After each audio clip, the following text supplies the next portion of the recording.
Hi, everybody. My name is Angie Soderberg. I'm one of the advisors here on campus. And I actually want to also have my colleagues introduce themselves as well. My name is Dylan Four. I am an advisor as well in the Academic Advising Office. I also coordinate the Upper Bound program here on campus. My name is Natasha Anderson Butler. I'm an academic advisor in the Advising Center here on campus, and I also work with distance learning students.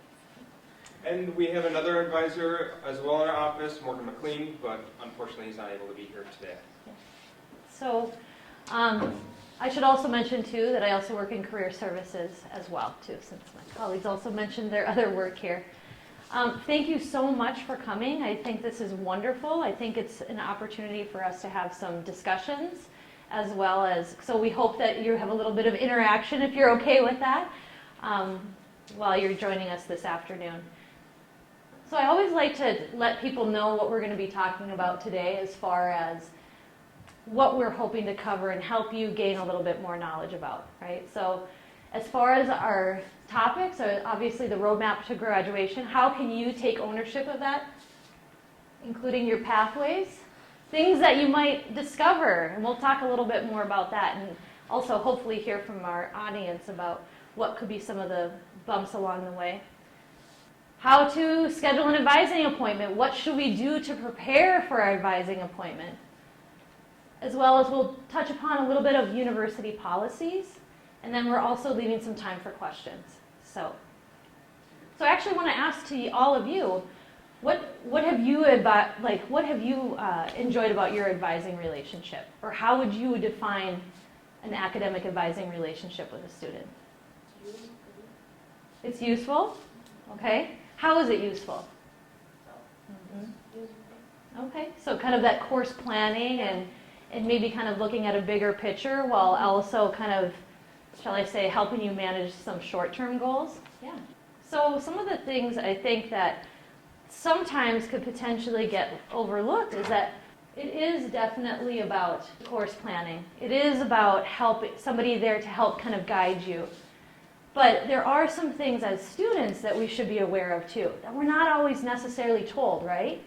How many of you have been instructed it's important to read the syllabus? Why do you think it's important to read the syllabus?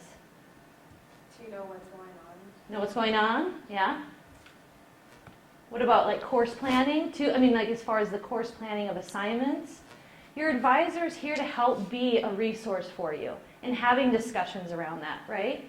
How many of you have multiple things you're managing throughout your day and week?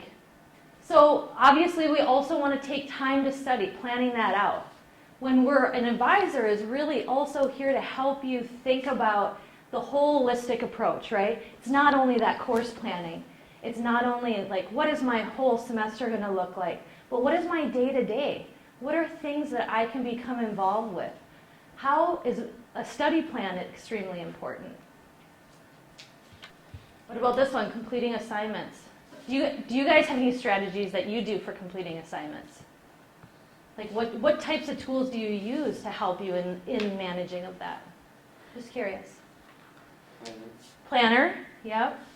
So part of it, the support of an advisor is helping you to think about these types of things that help enhance your education. I kind of like it, and especially because my colleague Dylan here kind of designed the theme, but it is a roadmap, but we're also kind of in the passenger seat, right? We're here to help you along that way, right? We're here to serve as a guide, but the idea is also to help you take that initiative, right? Obviously, how many of you think there could be the opportunity that we have to be, shall I say, instructed differently? Do you think we all learn the same way? No. The same is with an advising relationship. You are all very unique, right? We all come from a wide variety of backgrounds, experiences.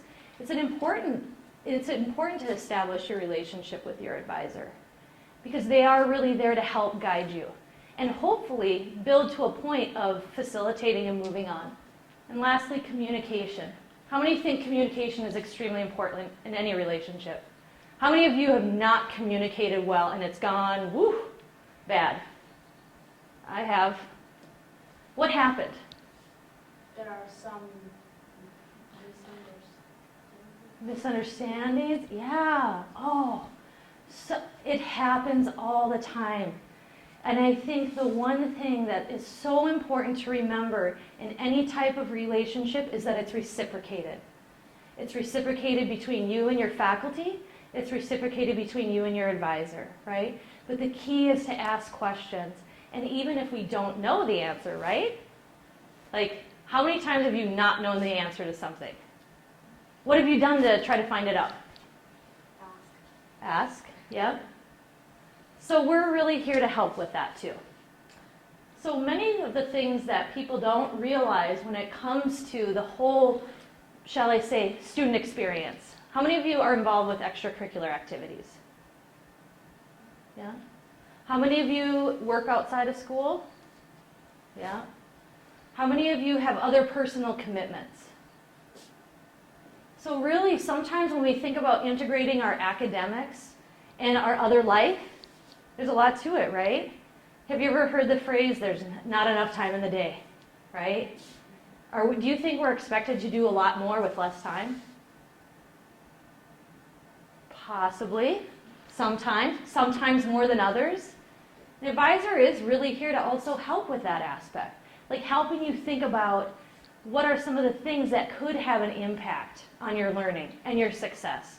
Because our goal truly is for you to be successful. So some of the things that we don't always think about is how much sleep are we getting, right? How many of you have not had sleep and you're just like, oh my goodness, how can I perform? Right? So sometimes it's that self-care. I know for myself, when I can't sleep, I read. Like I read something that's enjoyable to me to kind of help turn my brain off, right?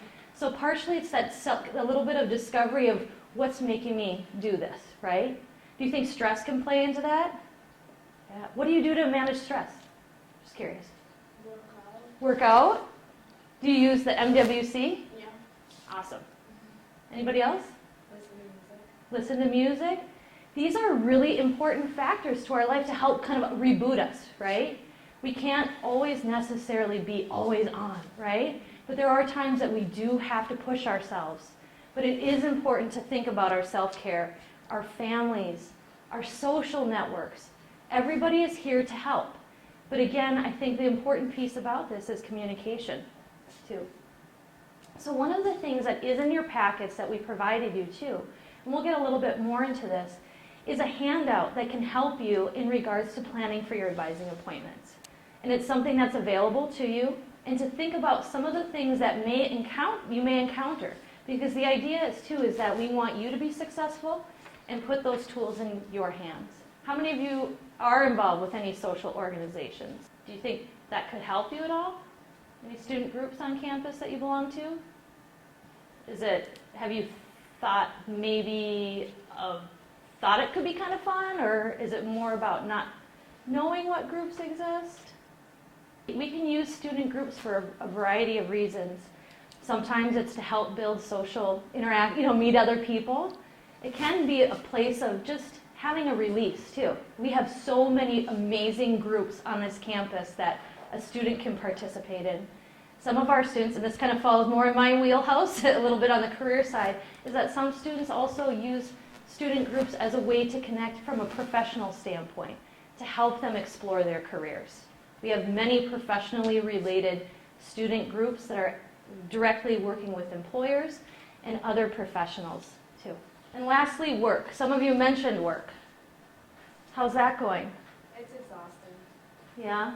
Sometimes I feel I work very late and I don't get home on time to finish homework. I go up all night doing homework.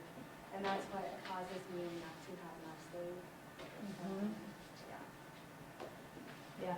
No, these are very real. I work with a lot of people in career services on this very topic too, as well as my advising role. It is hard. I don't want to be presumptuous at all in any means, but I can safely say that what college students are facing today in regards to work, school, balancing all these things is very different. Very different even when probably me and my colleagues have been in college. It's extremely hard. I would definitely encourage to think about that. And are there some other strategies to help potentially alleviate the financial as well? But it is also something that is a necessity.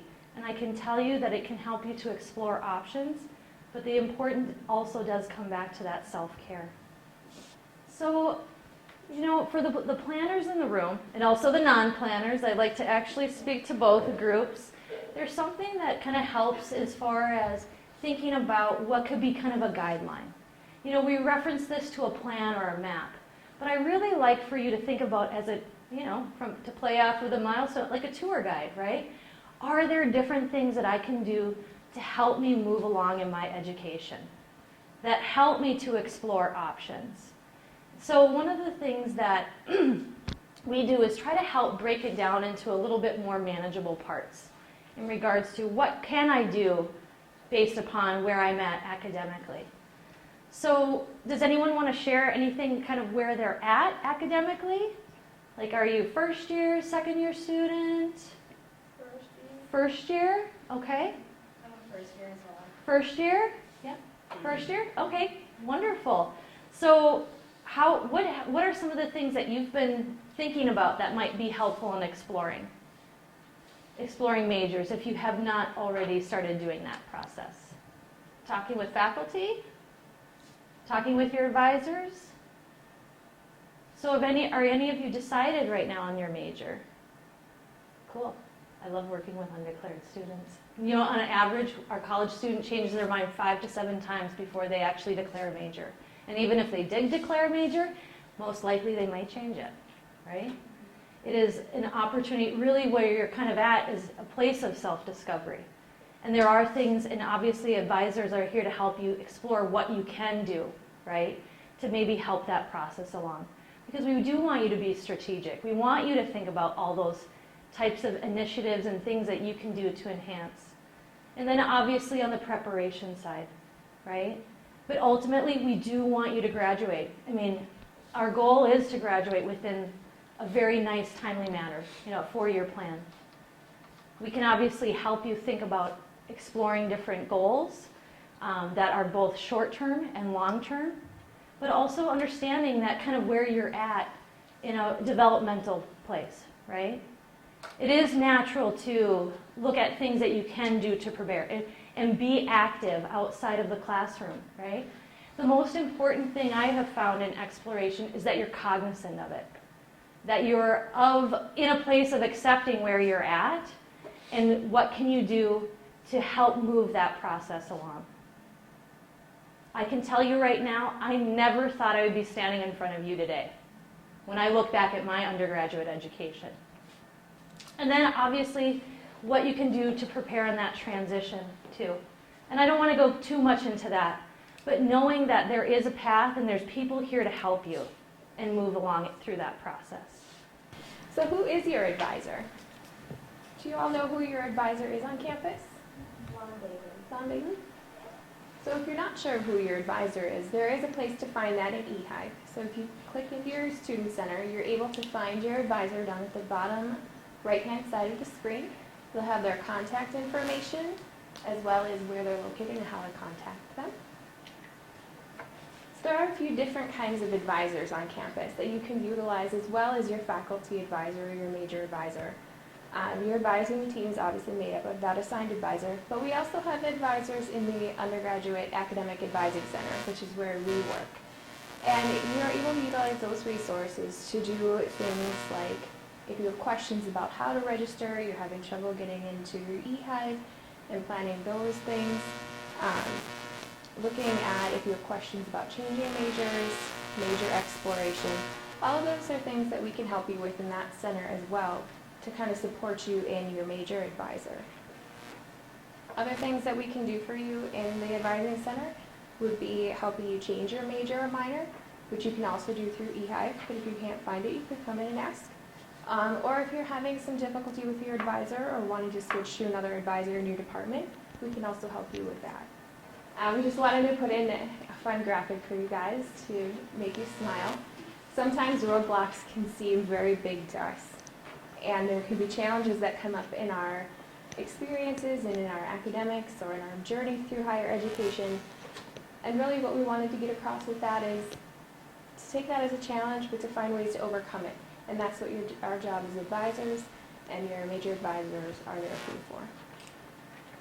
Some of the speed bumps that you might encounter: finishing your requirements on time, looking to verify your course enrollment, making sure you have the right classes, watch your speed, make sure that you're in the moment and not always wishing away, like, what am I going to do next week, what am I going to do next year? Making those plans, but also making sure you're taking advantage of all the opportunities you have on campus.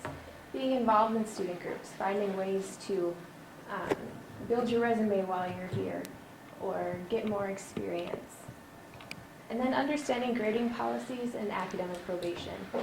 Sometimes not understanding those things that are policies of the campus that impact your grades can also become roadblocks once you run into those issues.